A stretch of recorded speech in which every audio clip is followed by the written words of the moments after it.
It is. Does this work? I'm not sure. At one level, it is a very sad film because it's about loss and time that passes and never comes back. But it's also about how you can preserve memories, isn't it? And what we all do in our own way is preserving cinema in some way and memory. First, tell us about your memories. I mean, well, my take on it is slightly paradoxical. One hand, my job is, like Shivendra, is to preserve film heritage. That's what I do, and to make it accessible to people, and to make it exciting for them. On the other hand, I have this thing inside of me which is far more melancholic. It's very, I'm coming from a region not too far from where Omar Khayyam was born. So this whole, the acceptance of the end of things is very important to me, and I easily accept the end of things, which including the grand finale, which is death itself. So the whole idea of the cycle of death and life, that, something that I kind of grew up with, I accept them in films too. And this is the paradox. How can I accept that at the same time, spending a year or two, like the film we watched here, The Stranger in the Fog, to work on that and restore it. So I'm aware of this thing where on one hand I was like, let it go, on the other hand, no, grab it and save it. But what remains intact is, of course, the memory, because when you leave your country with just one luggage, what are you going to take with you? Just whatever you have stored up here. You have a bunch of clothes and that's it. And so when I say memory, it's all about two levels of memory. One is personal memory, that everything that you could take within you makes your universe, and that's all you need. You don't need anything extra. The other thing is the collective memory, the memory that all of us here have now, and will move on. Some of it would stay, some of it would vanish. And I believe in both forms of memory, and the way I could connect the personal one with the collective one. And making a film is one way of doing it. I think it's very interesting what you're saying, Hassan. On one hand, you're saying there's the birth and death of things, but also one says that what you see in cinema is immortal. And that's another irony of the whole situation. And I'd like to ask you, that when you talk about immortality, it's about preservation of that. And how have you got into preservation? Because your work is extremely important, and for India particularly important, because there's been a neglect about history in general. Is that working? I'm using that. Thanks, Nasreen, and thanks, Hassan, for coming here, and thank you, Anu, for choosing this wonderful film. Also, there's footage of Celluloid Man in this film, so we are all connected.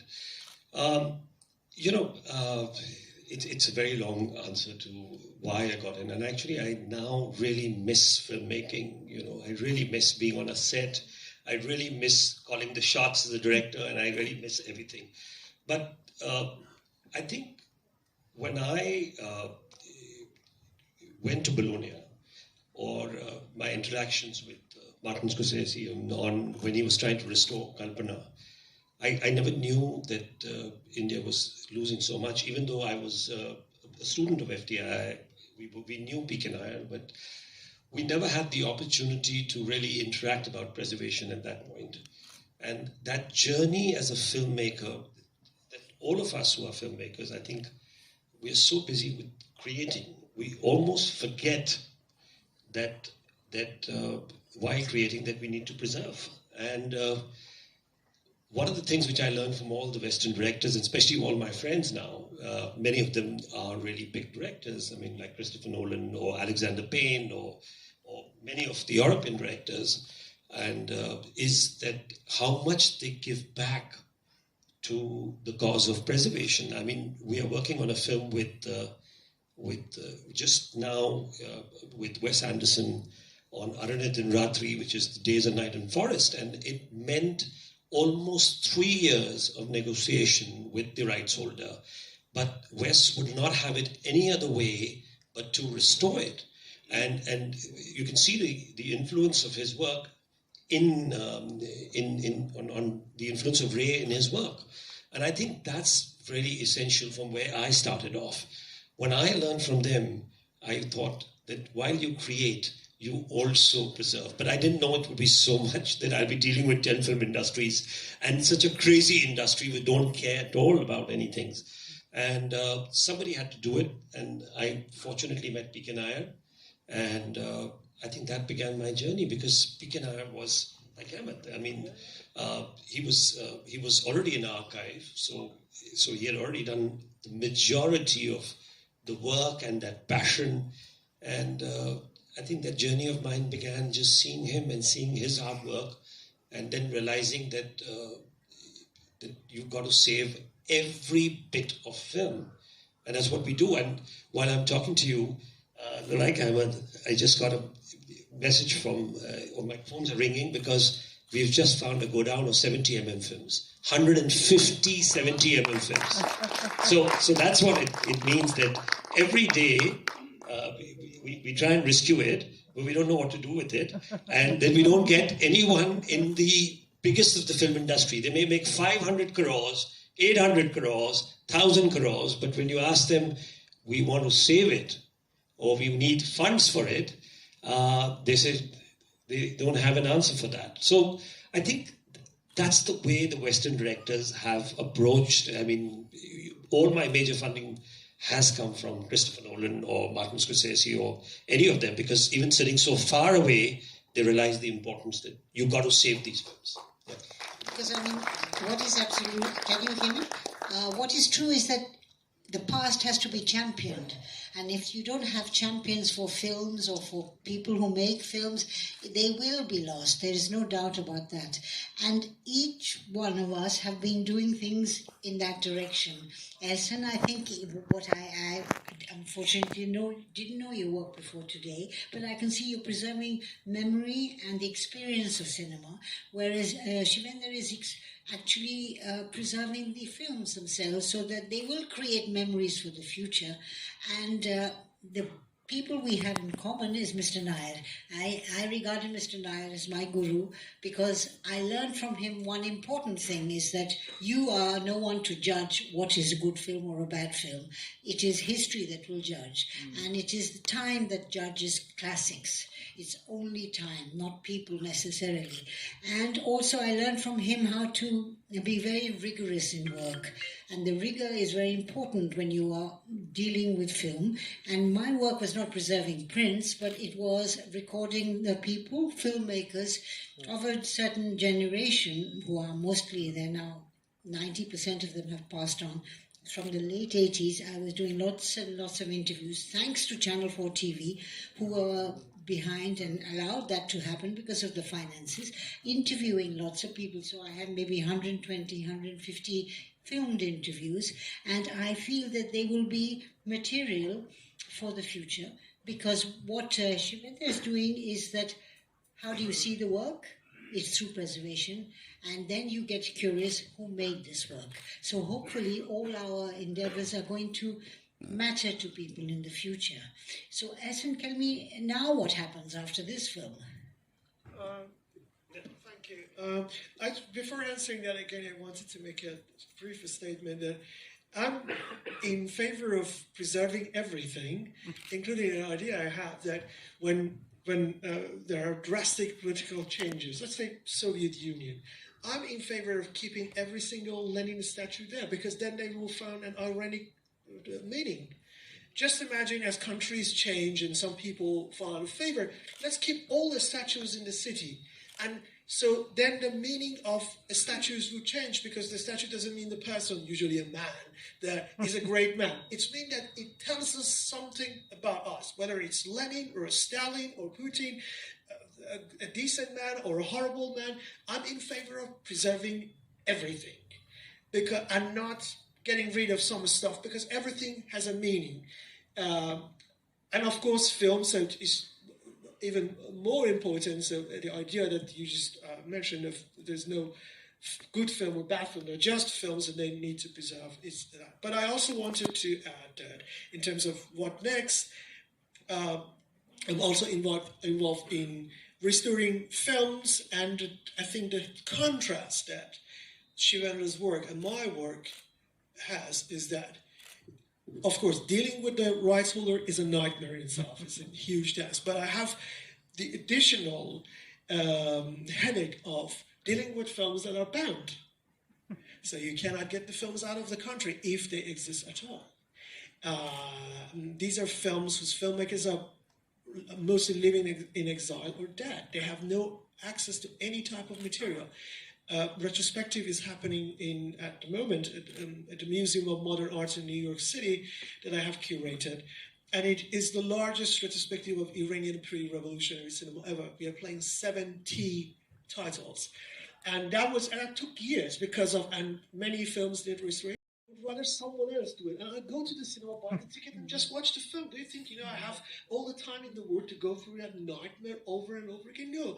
I love to go to the cinema and just sit there. Okay, show me the new restoration of this and that title. It's not it could be rewarding at the end, but you go through this Kafka's nightmare of everything, rights, material, money, and then, you sit there and watch the film for 2 hours of joy. 2 years for 2 hours? This wasn't, I don't know, but someone has to do it. And it's very, very important for people, and usually for the states, for the government, to understand that for instance, when it comes to Iran, there are many wealthy Iranians around, especially in Europe, especially in England, for instance. And whenever there is an exhibition at Victoria and Albert or British Museum of ancient Persia, pieces of a stone from 3,000 years ago, fine, but I can't even read the bloody stone. I can't even read what's written on it. It's part of our culture, fine, we're going to preserve it. But the film from 60 years ago, it is speaking directly to me. But for them, that piece of a stone, which means nothing except it's old, is more important than a film, which has every single bit of its sound and image, is a direct conversation with the viewer about the culture and heritage of our country. They have not realized that yet.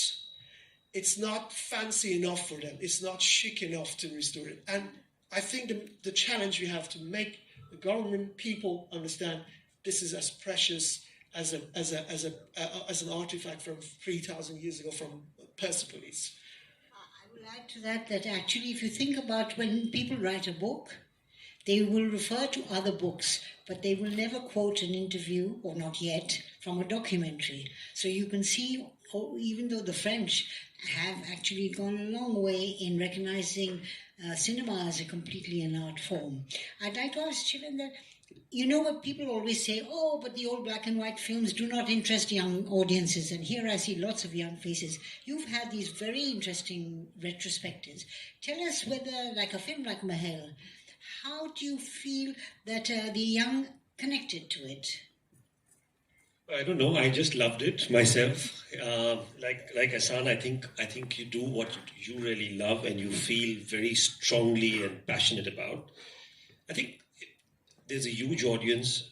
We've had a great success when we did Devanand's 100th thing, and now on V.K. Murthy, he's turning 100. We've been talking about several important retrospective, and everybody seems to ask me, is there an audience, or will people come? And even, I think, and I must tell viewers about that when COVID was just about sort of ending, but it hadn't ended, and people weren't going to theaters.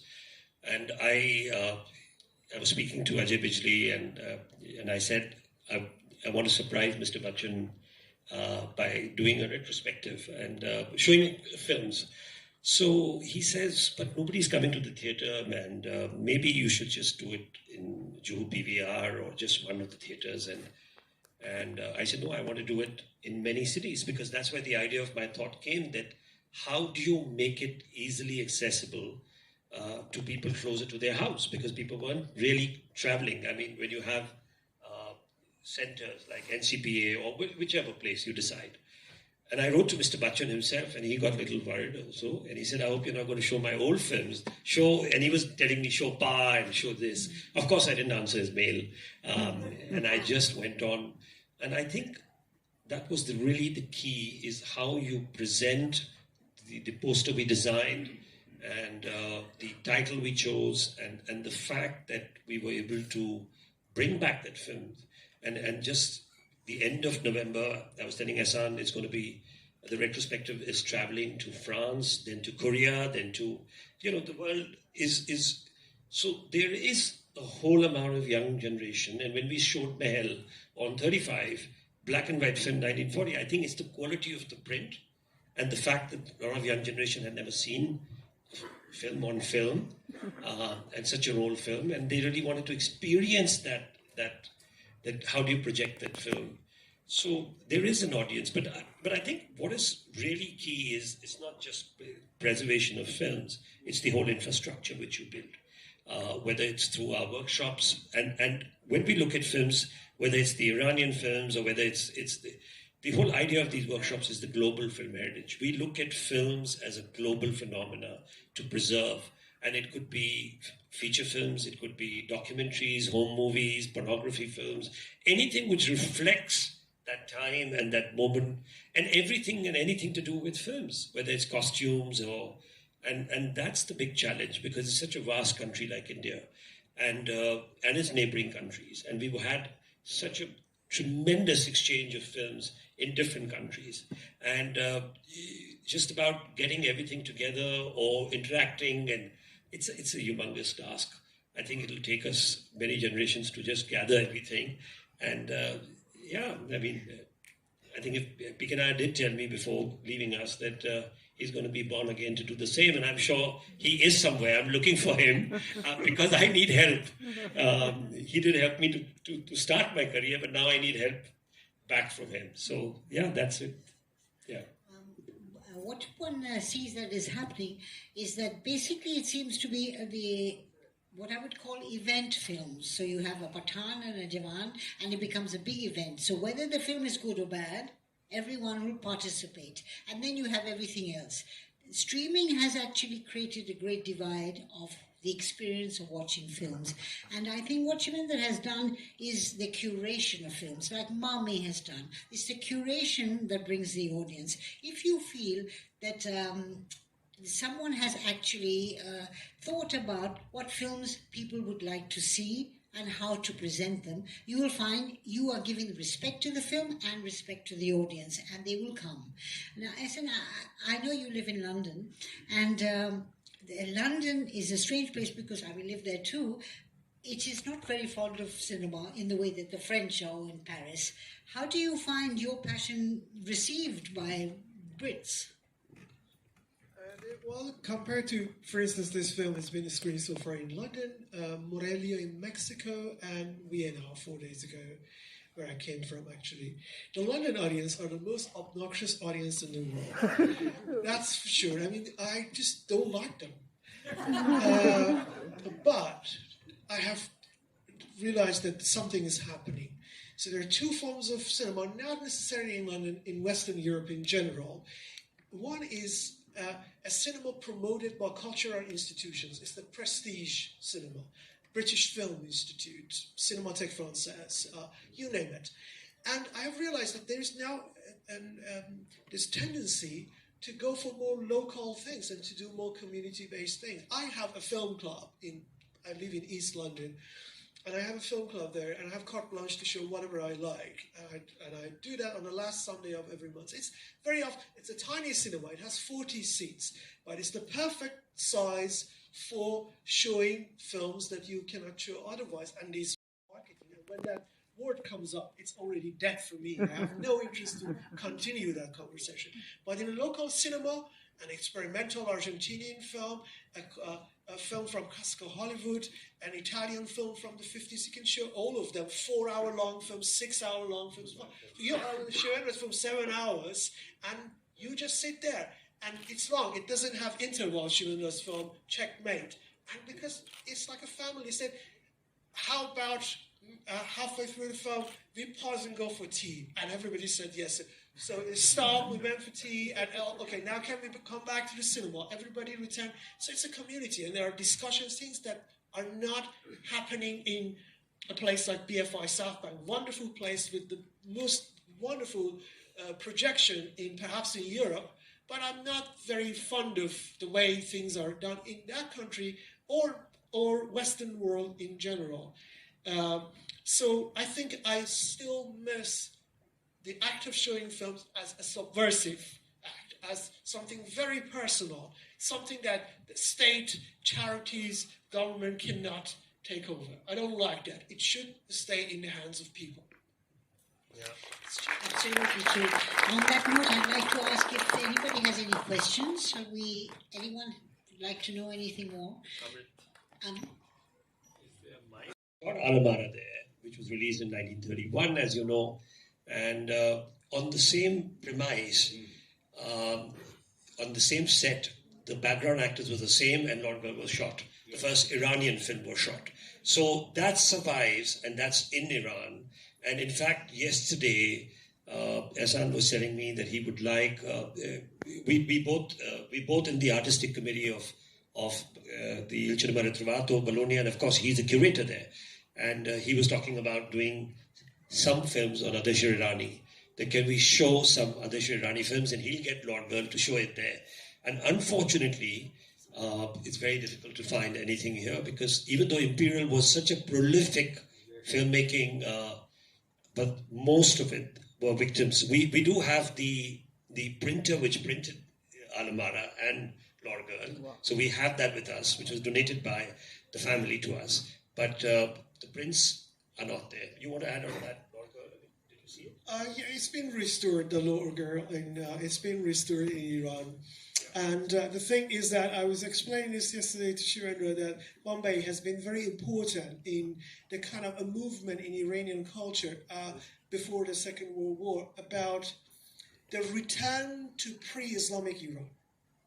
That was the concept. So, in that context, the first major modernist novel in the history of Persian literature was published in this city, The Blind Owl, which is known as one of the key texts of Surrealist literature. It was a favorite of Henri Breton.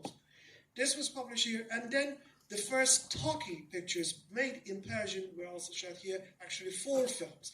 And if you look at the title of those films, there's another Ferdowsi, the great poet, was also shot here, of which a fragment exists. But everything else, Layli o Majnoon, Chashman Siyah, they're all unfortunately lost now. But the idea of people like Sepanta, Iranian director, moving to Mumbai and collaborating with Ardeshir Irani or Sadegh Hedayat, the author of that novel that I just mentioned, moving here and publishing his novel here, this was part of like returning, for them it was like returning to the roots, even though they were not Indians, but they felt that there are more signs of pre-Islamic Iranian culture in this country or in this city compared to Iran in the kind of pre-Second World War period.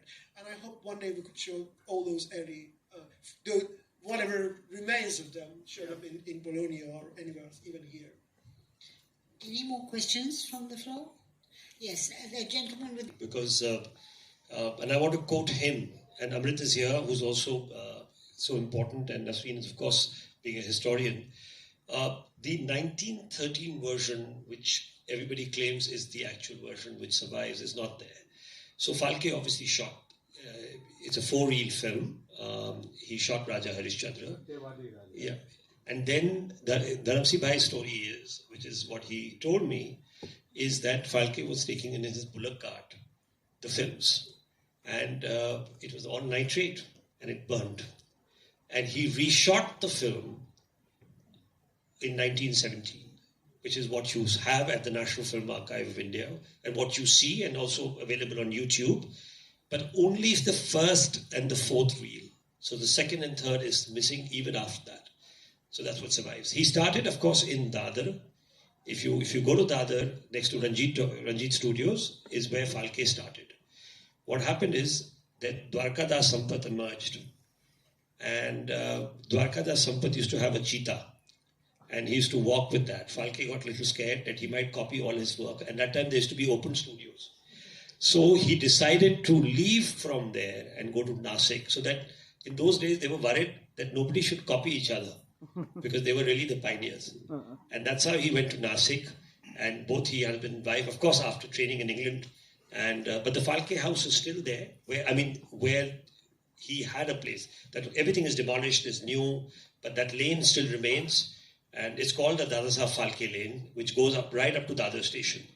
And that's where there were studios, there was everything. So that's why really the origin of Marathi cinema began. Yeah. What about Pundlik? Yeah, Pundlik, yeah, Tornes. Controversy. Yes. So Pundlik was meant to be, you know about Pundlik, that it was meant to be Torne, but there's a lot of, again, according to Dhansi Bhai, he was never into it, and there was a lot of, but the controversy is that whether that was the first film or not a first film. But I mean, I just want to quote Dharamsi Bhai because his research and his love, and we recorded him where he said that Torne had nothing to do with the first film. In fact, he was just a Sethji who was there. Like Seth Adarshi Adani, who's put his name in everywhere, but he was the Sethji of Jyoti Studio. Yeah. Well, you know, we were talking about preservation of films and so on. You'll be very shocked to know that many people who are key contributors to the making of Hindi films, you will not find one single filmed interview.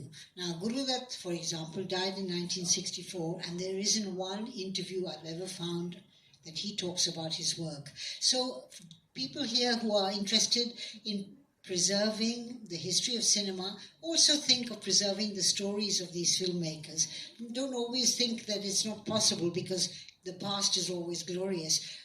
Today is going to be the future, and it'll soon be the past. So if you find there's a filmmaker of interest and you are interested as film people here coming to festivals, you should record the people you value, or at least if you get access, because it is shocking. Mehboob Khan, who makes Mother India and Andaz, Raj Kapoor, there are 2 documentaries, but Bimal Roy, I haven't found anything, and all the masters. Now, I don't know if there are any more questions, or yes. I don't have a question. I just want to say that